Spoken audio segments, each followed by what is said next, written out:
So I've just weighed myself. It is week number 7, and I'm the lightest I've been probably for maybe 6 years.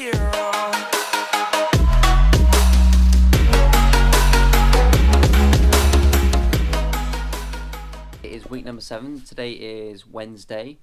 I missed my long run on the weekend, so end of week number 6. I normally go for a long run on the Sunday. I missed that because we're in London. So today I'm going to try and do 20 miles. So I'm going to do my long run from last week today. So we'll see how that goes. I'm going to go along the cliffs, and there's going to be a bit of coastal path, but I'm going to have to tack on some kind of road running towards the end to get the mileage up. So yeah, I'm going to try 20 miles midweek. I'm feeling pretty good physically. Weather's not amazing, so that doesn't excite me too much. But yeah, we'll see how we get on. 20 miles. I did a short run on Monday actually. I did the bike yesterday for 40k. I've also done 2 weight sessions this week, and I've got a weight session tomorrow on the bike, and then on Friday I'll go for a short run, and then I'll do my long run for this week on the Sunday. So yeah, 20 miles to be the furthest I've run. Let's see how I get on.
Stretch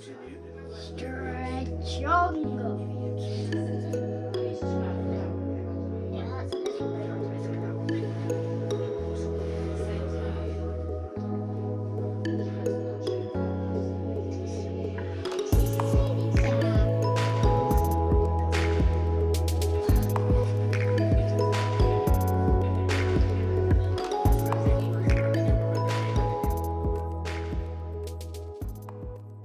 So it's Thursday today. I did my long run yesterday, which was my long run from last week, and I ended up doing 20 miles.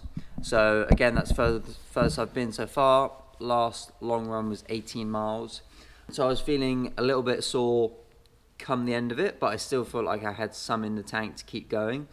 More around the middle of it, I was kind of struggling a little bit, and I knew I had some hills to come, and I was already pretty sapped from previous hills. But yeah, so towards the end, I felt pretty good. Today, I'm feeling okay. Considering I did 20 miles, that's the furthest I've been, I'm not feeling too bad. I can feel it in my legs pretty much everywhere. There's certain hot spots that are a bit sore, but generally I'm actually better than I thought I was going to be. And I'm going to do a bit of cycling today, and I'm going to go for a swim as well. So it can't be too bad, and hopefully that should help with the recovery. So the 19.91 miles, and that's because I've got a K on my watch. So I was looking for 32K, and it didn't quite transfer 20 miles, which is a shame. So moving time 3 hours 43, so that gave me a pace of 11 minutes 14 per mile, which is pretty slow. The elevation was much more than my 18 miler, but it's still not loads. For the big one, I've got to do elevation of around 7,000 foot, I think. So yeah, still a way off that. This is the splits over here. So I mean, it started off feeling pretty good, and as soon as I got to some hills, that really sapped me, slowed me down. And then on some of the descents, it was quite slippy. And then generally, I kept it around between 10 and 11 minutes per mile, and some of the hills and some of the slippier sections I was a bit slower. But yeah, I'm pretty happy with that, considering average heart rate was 163 beats, which is on the higher side really for quite a long run. But yeah, I'm gonna get on the bike today, do a bit of swimming, bit of recovery. That should help. And I've got a short run tomorrow, Friday, and a bit of legs in terms of weights on Friday as well, so that'll be good. Yeah, so week number 7 already, I can't believe it. I've got a marathon coming up soon, a couple of weeks, I think, 3 weeks maybe. But yeah, going good.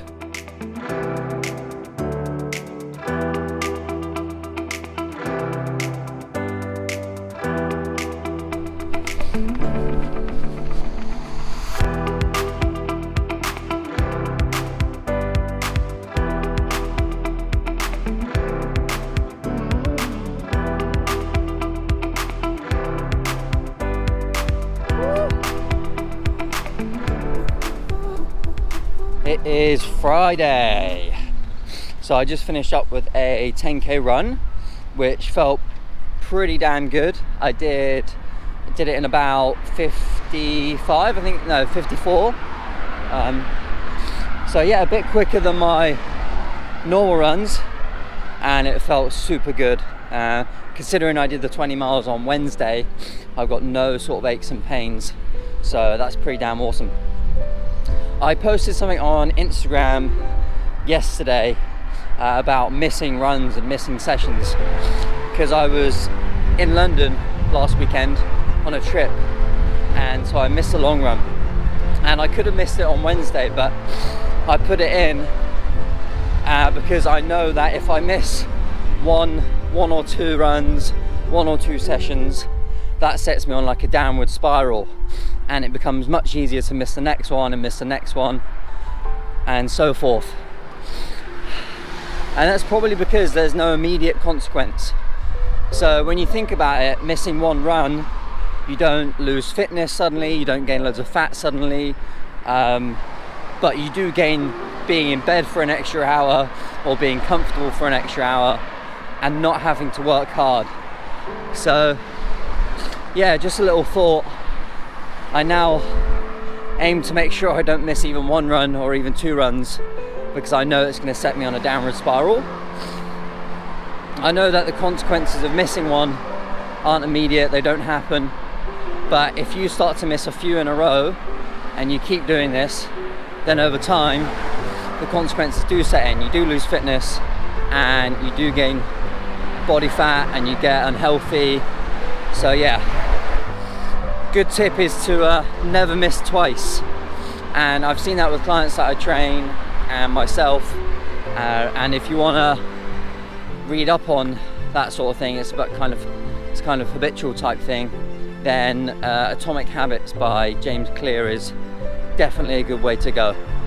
Super helpful, and I'm sure he's helping lots of people, because it is so important not to get into a downward spiral and keep up the healthy habits.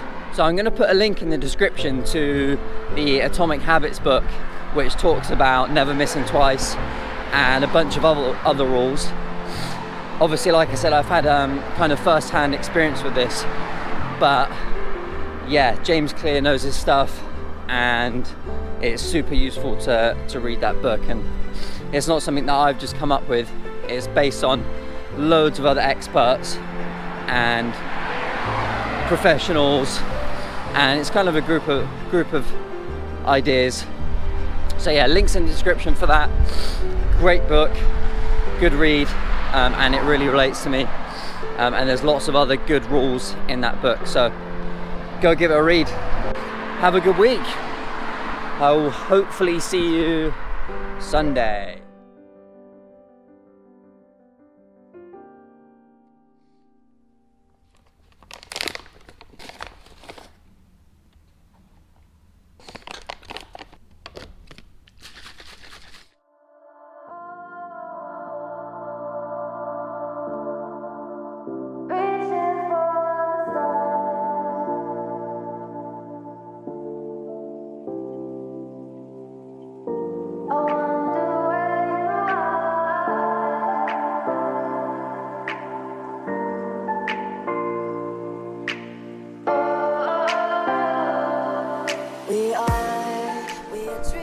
Okay, so I've just weighed myself. It is week number 7, and I'm the lightest I've been probably for maybe 6 years, maybe less, no, maybe 5 years, something like that, but quite a while. So it's kind of exciting and also kind of worrying at the same time. I did definitely want to lose some weight and lose some body fat percentage, which is awesome, but you do get a little bit worried about losing a bit of muscle mass.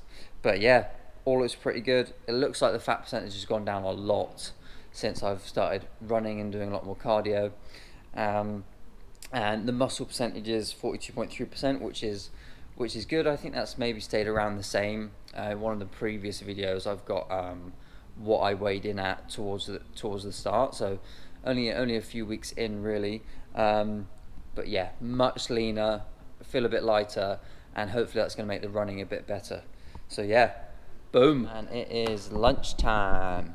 So I don't really show too much what I eat so much, but this is a typical lunch for me. But it's basically pasta, veg, and chicken, which is pretty standard for me. Quite a big portion.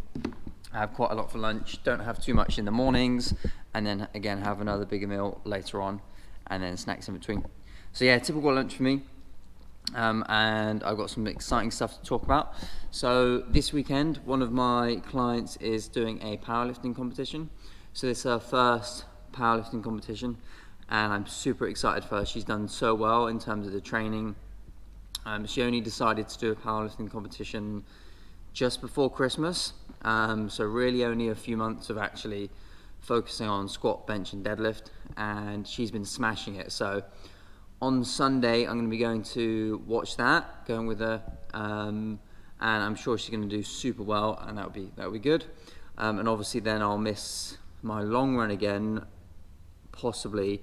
I'm going to try and squeeze it in at some point on the weekend. If not, I'll try and do it in the week again. So yeah, that's super exciting. Yeah, and I'll try and record some of that, and you can see how she does. But yeah, she's killing it.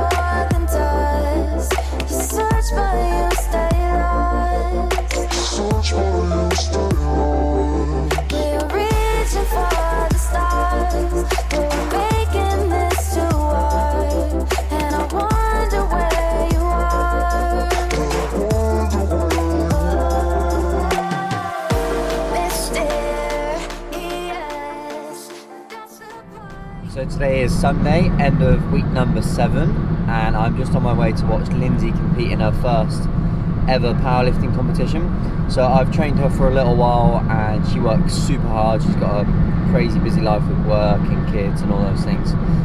So yeah, super pumped to go and watch her.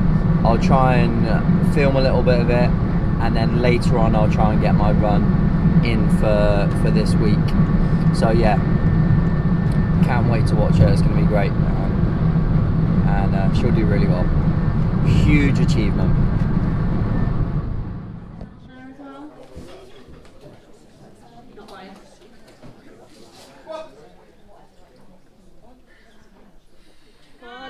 Yeah, easy.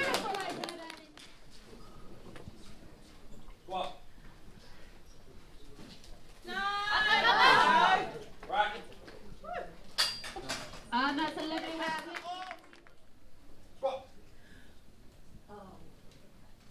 Big push, keep going, keep going. Go on.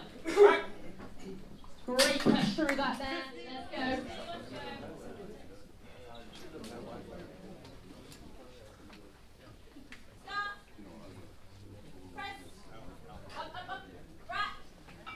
Two and a half on. And that's pretty much the then Lindsay, final attempt on that bench.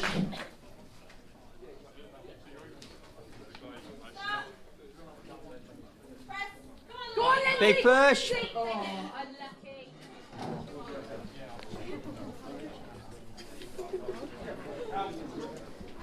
Lovely push. Lindsay. Big pull. I'm sort of happy with the Lindsay, sitting. Let's have it. Go, go, go. Yeah.